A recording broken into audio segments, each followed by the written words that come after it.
Mari dengan cepat kita buka 133, halaman 133. Galatia 6, di sana ayat 4 dan 5 ya. Kurang 5, saudara.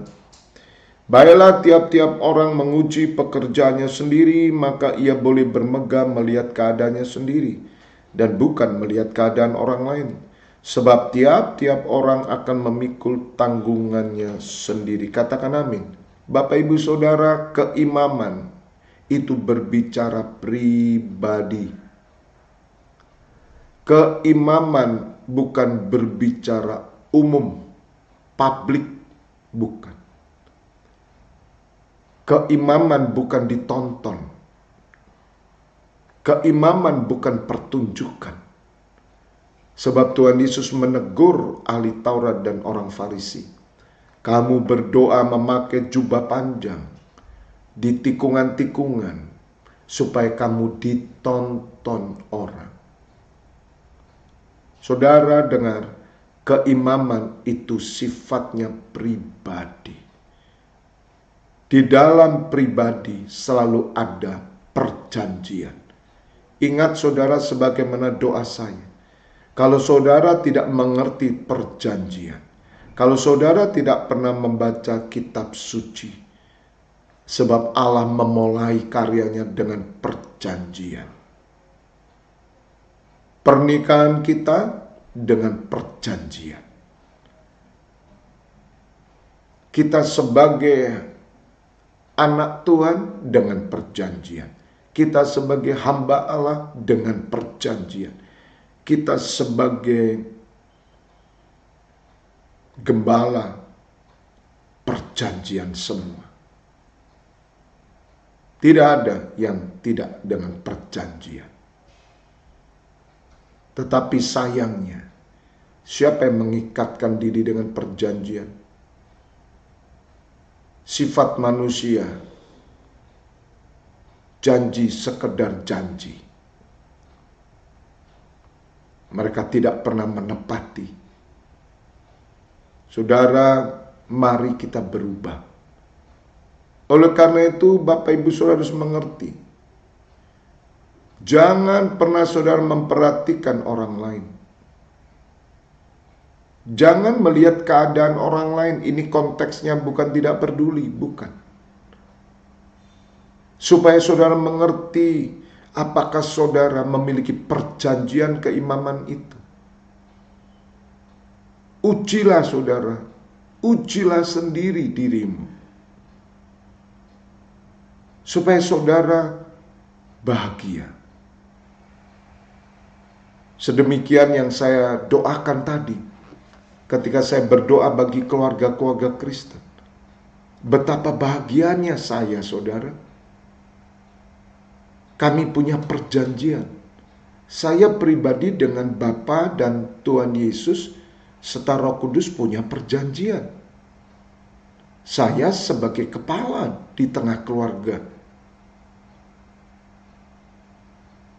Saya bersyukur kepala memiliki perjanjian.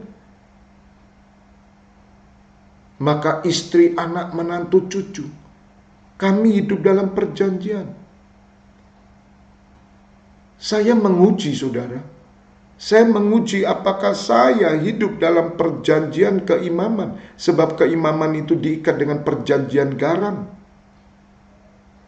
Saudara, perjanjian garam itu dipakai sampai hari ini. Kepada orang-orang, dan itu khusus raja-raja. Mereka memakai perjanjian garam, mengikatkan diri mereka. Saudara, saya menguji keluarga saya. Saya melihat dari saya uji istri, anak, menantu, cucu. Bapak Ibu Saudara, saya bahagia. Saya bangga, saya terhormat. Setiap kali saya bersyukur terus saudara. Karena kami memelihara perjanjian. Kami tidak main-main saudara. Kami mencoba terus melakukan kehendak Allah, menyelesaikan pekerjaannya. Bapak Ibu Saudara, kalau kita tidak pernah menguji diri kita, menguji anak keturunan kita, dan kita hanya tertawa, kita hanya diam. Saudara, maka kita tidak memiliki perjanjian yang kekal. Bapak Ibu Saudara ingat, keimaman ini pribadi, mari perhatikan, uji dulu. Uji dulu diri saudara. Adakah di setiap keluarga yang pegang perjanjian? Berbahagialah saudara, di mana saudara memiliki keluarga yang memegang perjanjian. Saudara, engkau diistimewakan. Hari ini masa anugerah saudara. Hari ini masa anugerah. Orang yang mengikat perjanjian dan tidak, mungkin tidak kelihatan berbeda saudara. Bahkan orang yang tidak sungguh-sungguh, semakin gemuk, kelihatannya keluarganya bahagia, bisnis lancar. Tapi saudara dengar, jangan melihat mereka. Ujilah dirimu sendiri. Ujilah keluargamu. Ujilah bisnismu. Ujilah. Biarlah mata kitanya tertuju kepada Allah yang memegang perjanjian. Sehingga saudara tidak pernah goyah. Jangan urusi tetanggamu, tapi jadilah berkat untuk tetanggamu. Jangan urusi keluarga Kristen yang lain, tapi jadilah berkat bagi keluarga Kristen. Ujilah saudara, bagaimana anakmu, bagaimana menantumu, bagaimana cucumu. Apakah mereka sudah ada di dalam perjanjian? Jangan lebih mengurusi orang lain. Apakah bisnismu, pekerjaanmu sebagai karyawan terlibat dalam perjanjian? Sebagaimana saudara, saya menjelaskan, bagi orang-orang yang bekerja, yang sungguh sadar kalau pekerjaannya dari Tuhan, saya yakin mereka akan menyisihkan 10%. 10% itu perjanjian, bukan paksaan, bukan aturan gereja.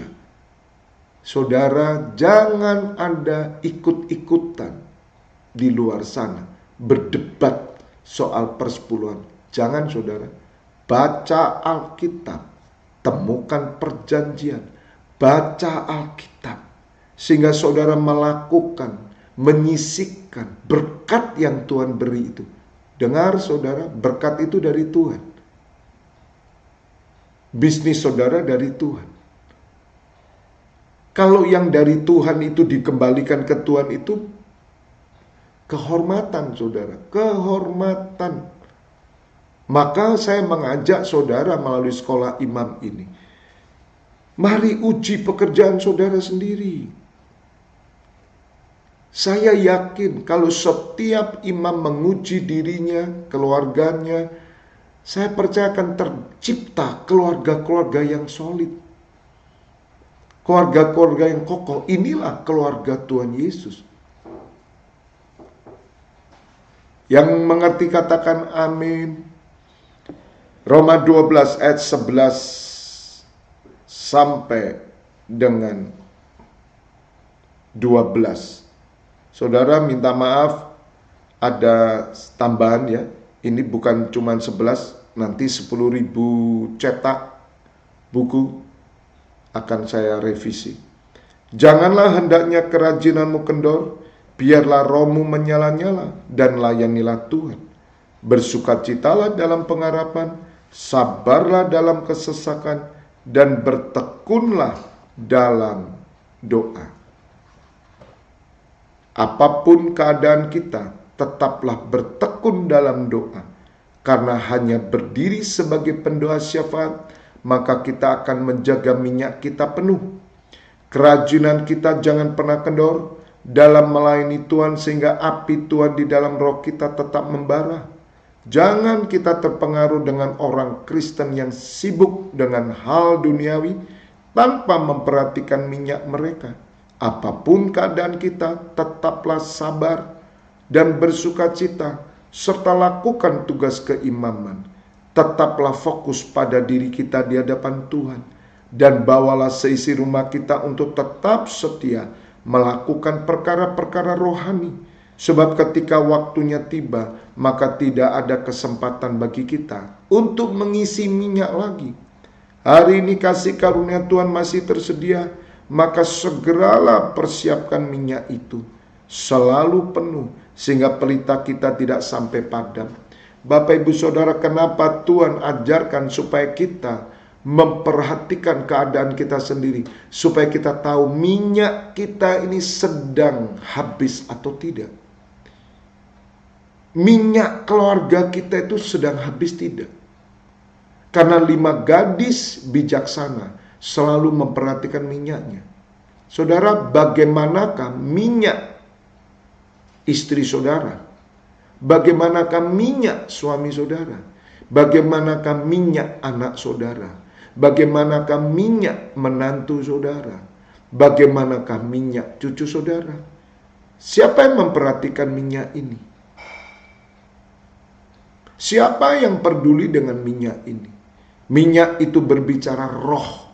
Berbicara roh, berbicara kerohanian keluarga kita. Keimaman. Siapa yang memperhatikannya? Maka itu kenapa Rasul Paulus berkata, janganlah kerajinanmu kendor. Mari hai imam-imam, rajinlah memperhatikan minyak dari keturunanmu. Maaf saudara, kita rajin memperhatikan minyak orang lain. Kita melayani orang lain, tapi kita tidak peduli dengan minyak keluarga kita. Mari kembali ke rumah saudara. Hati-hati saya pesan. Rumahmu harus penuh minyak. Jangan sampai saudara mengisi minyak orang lain dan Anda seisi rumah Anda, pintu tertutup. Jangan kita bodoh saudara. Jangan bodoh. Biarlah kerajinanmu tidak kendor, rohmu menyala-nyala. Saudara, di rumah kita ada api membara. Apakah keluarga kita penuh api? Tidak. Penuh minyak terus. Dan layanilah Tuhan. Apakah keluarga kita melayani? Melayani Tuhan dengan karunia yang ada, dengan persembahan persepuluhan, dengan persembahan ucapan syukur, dan semua yang kita lakukan. Apakah kita fokus ke sana? Apakah bisnis kita mengarah ke sana? Apakah pekerjaan kita mengarah ke sana? Atau hanya mengarah ke diri kita? Perhatikan saudara. Rasul Paulus menjelaskan untuk menjaga minyak ini. Di akhir zaman saudara harus egois. Karena waktunya tiba, saudara tidak bisa minta keluarga lain. Saudara tidak bisa minta siapapun. Saudara harus bertanggung jawab di masa kasih karunia ini. Isi minyak, isi terus.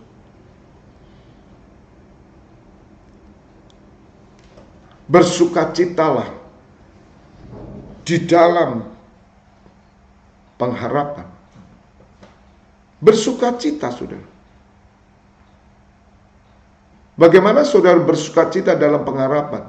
Pengharapan apa yang saudara punya? Kalau pengharapan saudara hanya bisnis aja, makan, minum, pakai.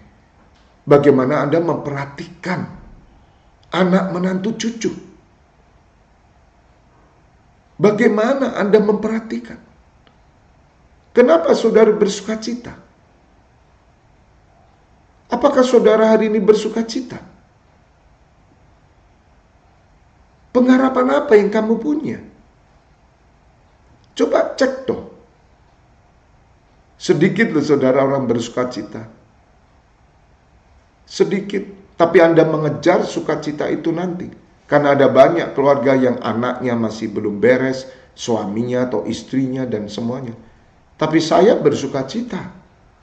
Dan juga keluarga-keluarga yang sudah benar. Anak, menantu, cucu benar. Bersuka cita saudara. Apalagi anaknya, maaf saudara, maaf, saya minta maaf. Saya sadar ada keluarga yang pernikahannya anaknya cerai. Orang tuanya cerai. Semua saya berdoa, Tuhan, ini masa kasih karunia. Di masa kasih karunia aku percaya Engkau masih memberi kesempatan. Tapi saudara, sukacita kita akan penuh ketika kita bisa menjaga keluarga kita. Harus berjuang saudara. Makanya kalau saudara tidak mengikuti apa yang dikatakan kitab suci, engkau tidak akan pernah dapat mengalami apa yang dikatakan. Saudara, bagi saudara yang single atau saudara yang anak masih remaja pemuda, engkau juga sukacita jika engkau memiliki keluarga yang baik, pernikahan papa mama yang baik. Sungguh bahagianya anak-anak ini. Sebab anak-anak itu adalah mahkota orang tua. Dan orang tua itu kebanggaan. Hati-hati saudara yang memilih sebagai orang tua, hati-hati saudara. Engkau harus menjadi kebanggaan anakmu. Mungkin saudara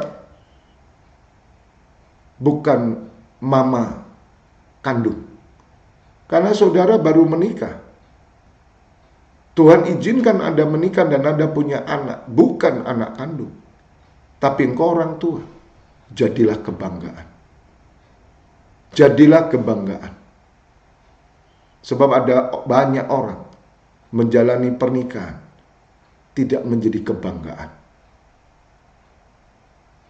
Saudara, ini sukacita. Sekali lagi bagi saudara yang saat ini Anda diizinkan Tuhan dapat memelihara keutuhan, pelihara saudara dengan baik. Jangan ulangi dosa orang tua kita. Jangan. Karena orang tua kita belum bertobat dulu, belum kenal kebenaran. Meskipun mereka melayani, meskipun mereka ada di gereja sebagai diaken, bahkan sebagai pelayan, sebagai apapun, mereka belum lahir baru. Kalau mereka lahir baru, mereka tidak pecah. Tidak ada perceraian dari seorang yang lahir baru, kecuali diceraikan. Berbeda. Tidak ada perceraian bagi orang yang lahir baru. Perceraian terjadi hanya bagi orang yang tidak lahir baru, yang tidak mengenal Kristus. Tidak mungkin orang lahir baru memutuskan cerai. Tidak mungkin. Dan tidak mungkin orang yang lahir baru keluarganya pecah. Tidak mungkin. Suami istri pecah. Tidak mungkin. Pasti salah satu tidak lahir baru. Pasti saudara. Kalau Anda memiliki pasangan tidak lahir baru, pasti minta cerai. Kalau Anda memiliki pasangan tidak lahir baru, pasti saudara pisah walaupun satu atap. Anda jangan tertipu. Anda jangan tertipu. Anda pikir orang cerai itu lahir baru. Tidak ada. Makanya saya mau memberkati orang-orang yang bercerai. Karena mereka sama orang yang tidak mengenal Allah. Tapi setelah Anda diberkati, Anda sadar dan Anda cerai lagi, neraka Anda dapat. Saudara tidak main-main. Orang Kristen yang kawin 1, 2, 3, 4, cerai, dia tidak pernah masuk kerajaan Allah. Hati-hati saudara. Hati-hati saya bilang. Maka itu bangunlah sukacitamu. Apakah sukacitamu palsu atau benar sekarang? Kalau Anda belum mendapatkan sukacita sejati, berjuanglah. Sabarlah dalam kesesakan. Saudara mengerti? Saudara harus sabar dalam kesesakan. Kesesakan apapun tidak pernah menggagalkan perjanjian kita dengan Tuhan. Keimaman kita tidak pernah gagal dengan kesesakan. Justru dalam kesesakan, saudara berdiri sebagai imam. Itu indah. Sabar. Jangan saudara sesak, saudara tinggalkan keimaman saudara. Itu sesuatu kebodohan. Justru waktu saudara menderita, Anda berdiri sebagai imam. Di situ dupa yang harum. Saudara harus mengerti prinsip-prinsip ini. Dan bertekunlah dalam doa. Saudara, Rasul Paulus berkata, janganlah kerajaanmu kendor, biarlah rohmu menyala-nyala layani Tuhan. Bersukacitalah dalam pengharapan, sabar dalam kesesakan. Ujungnya apa? Ujungnya apa? Bertekunlah dalam doa. Karena doa itu yang mengisi minyak terus. Jadilah keluarga yang berdoa. Karena saudara pendoa. Jadilah keluarga pendoa. Jangan ditipu setan. Perkatakan perjanjianmu dengan Tuhan. Aku, suami istri, adalah pendoa. Anak menantu cucuku, pendoa. Bahkan anjing saya pun pendoa. Bayangin. Kucing pendoa. Semua di rumah pendoa. Perjanjian. Anda bisa mengerti? Sehingga saudara menemukan yang namanya sukacita sejati. Dan ketika mempelai datang, saudara, engkau tidak sendirian masuk. Tapi bersama anak, menantu, cucu, bahkan cicit. Saudara dengar, hari ini masa penampian. Tuhan tidak menyatakan benar dan salah hari ini. Karena masa anugerah itu masa Tuhan menantikan kesadaran diri Anda berubah. Saya belum mengkhotbahkan masa anugerah ya, nanti kita belajar. Saudara dengar, jangan anggap remeh masa anugerah. Ini masa yang paling berat. Karena semuanya samar-samar. Penyesatan bertumbuh. Penipuan bertumbuh. Kepalsuan bertumbuh. Kemunafikan bertumbuh dan semua aman. Semuanya aman. Memuji Tuhan, berdoa. Sekolah Alkitab semuanya bertumbuh. Termasuk NCC Internasional bertumbuh. Tuhan mengenal siapa kepunyaannya. Dengar saudara, di masa ini jangan main-main. Masa yang sangat sukar. Itu yang disampaikan Rasul Paulus kepada muridnya Timotius.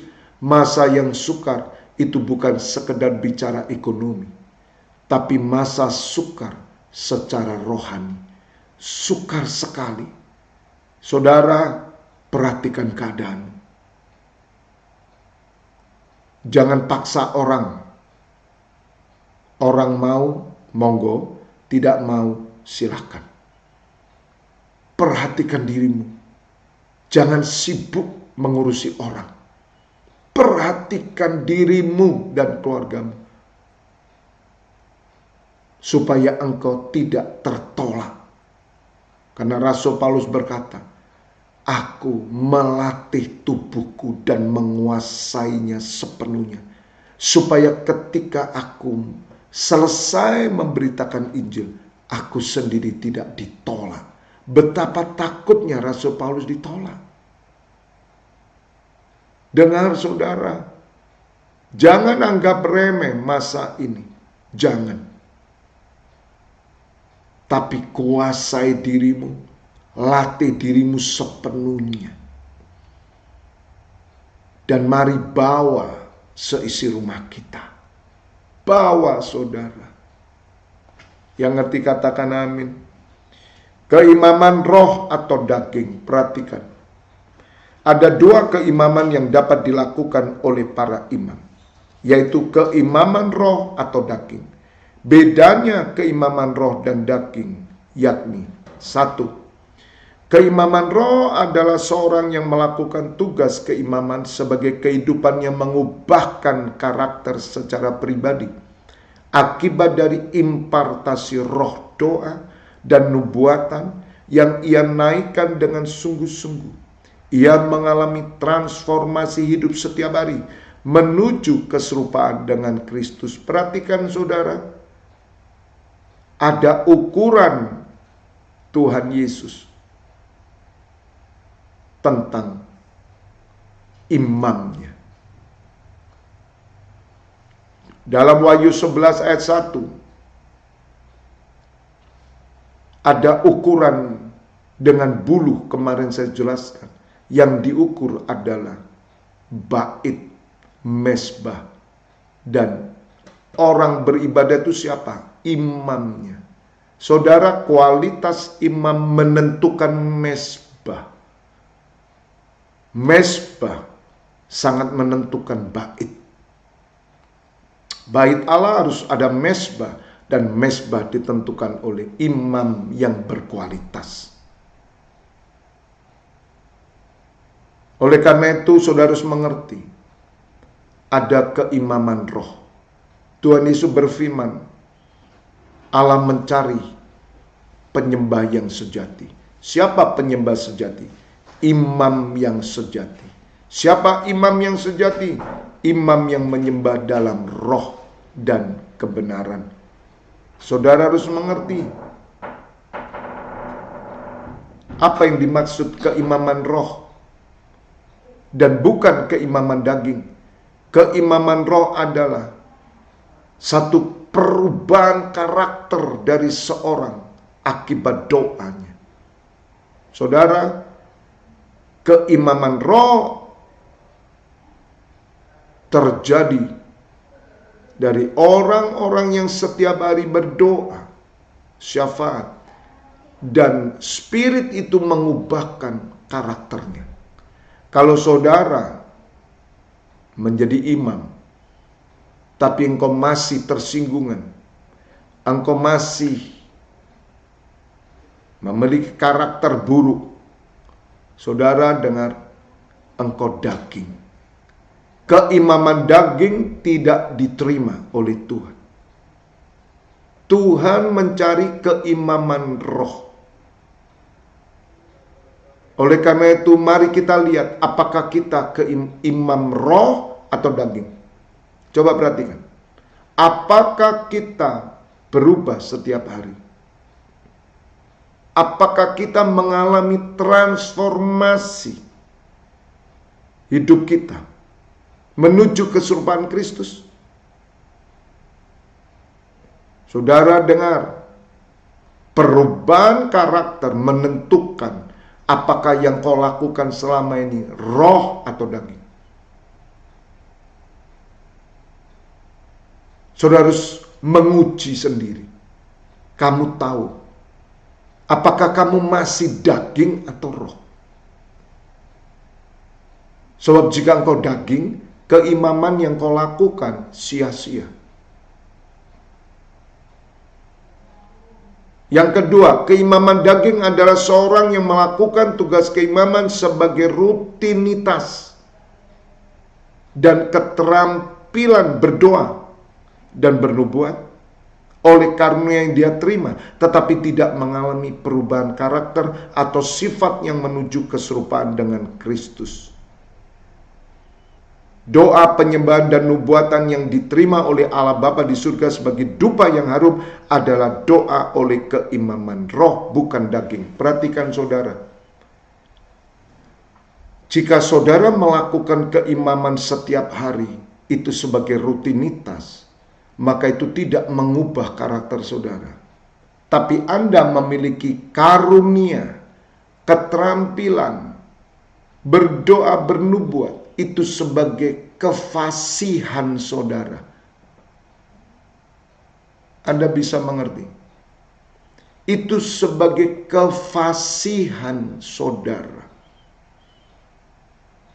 Dengar saudara, yang perlu Anda pelajari dan hati-hati. Saudara, karunia itu diberikan. Ada orang memiliki karunia mujizat, ada orang memiliki karunia bernubuat, ada orang memiliki karunia menyembuhkan, karunia penglihatan dan sebagainya, termasuk doa-doa yang sangat luar biasa. Saudara dengar, karunia yang sudah diberikan tidak ada hubungannya dengan karakter. Saudara, tercatat di kitab suci, seorang berkarunia, dia memiliki karakter jahat. Karakter jahat tidak mengubah karunia yang Tuhan beri. Dengar. Makanya ada banyak orang merasa dirinya berkenan karena dia punya karunia mujizat. Dia punya karunia penglihatan. Dia punya karunia nubuatan. Padahal hidupnya kotor. Dia pikir karunia itu memperkenan Tuhan, saudara. Hati-hati imam-imam, semua pelayan-pelayan, khususnya pelayan mimbar, para WL, singer, pemusik, hati-hati, kalian penuh karunia. Karuniamu tidak pernah hilang karena dosa. Tuhan tidak pernah mengangkat karuniamu karena dosa. Dengar, ayatnya Matius 7:21. Pada hari terakhir orang akan berseru-seru kepadaku, Tuhan, Tuhan. Tetapi aku berkata, aku tidak mengenal Engkau.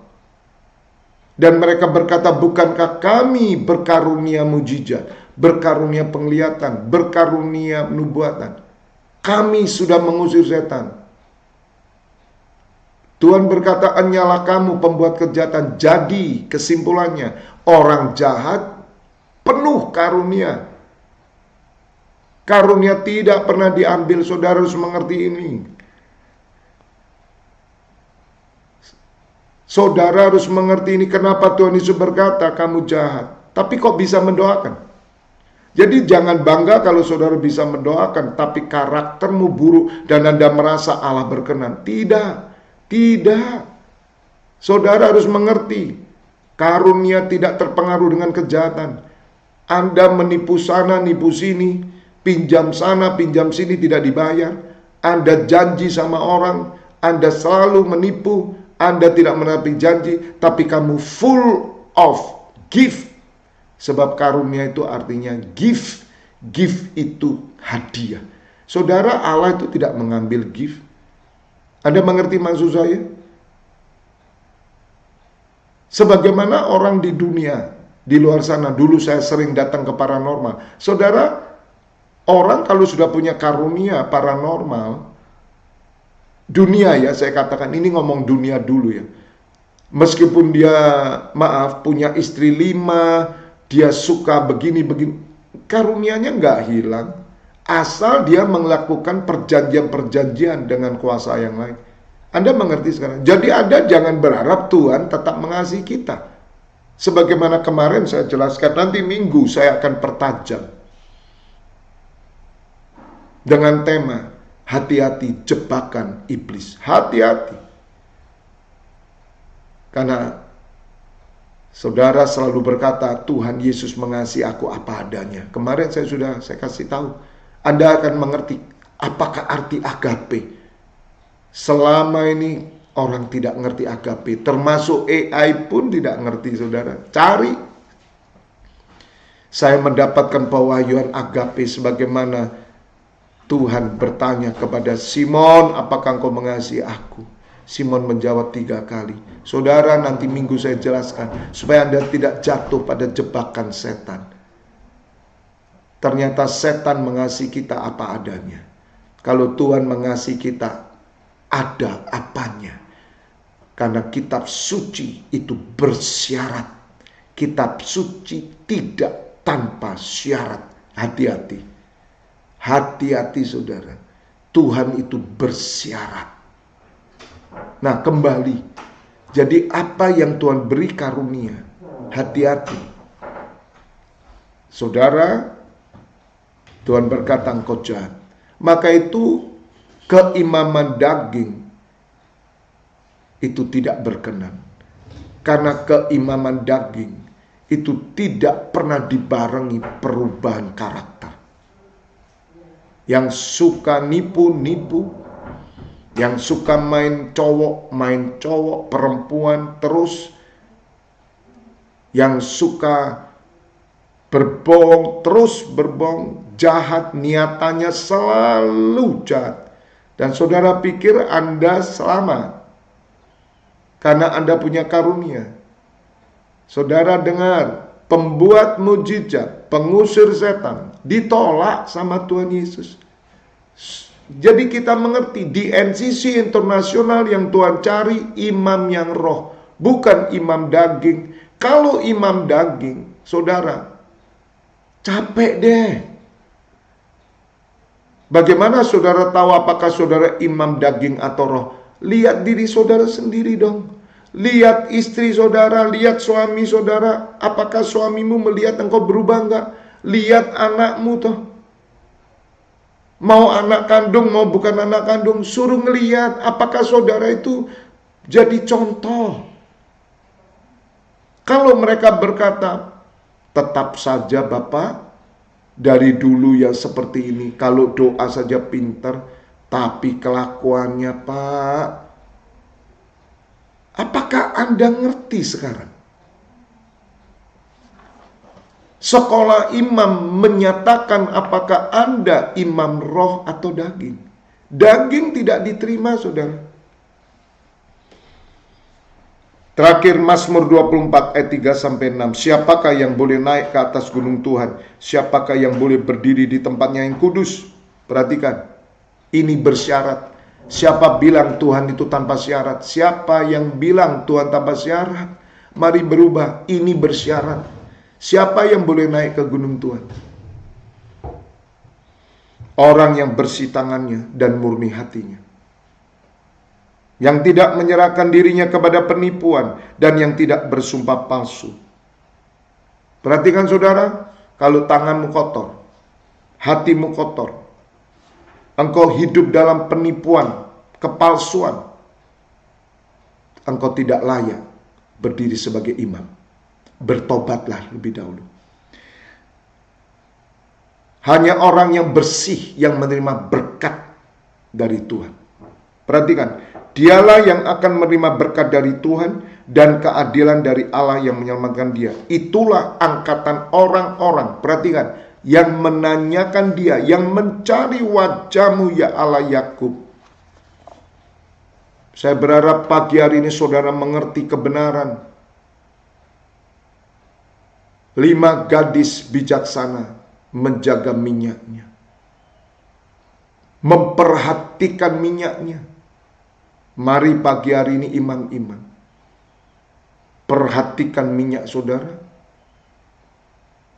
Jadilah imam yang roh, jangan daging, dan suci dan saleh hidup. Sucikan, minta disucikan, hiduplah suci dan saleh. Karena itu persyaratan seorang imam. Maka engkau akan menerima berkat kehidupan selama-lamanya. Katakan,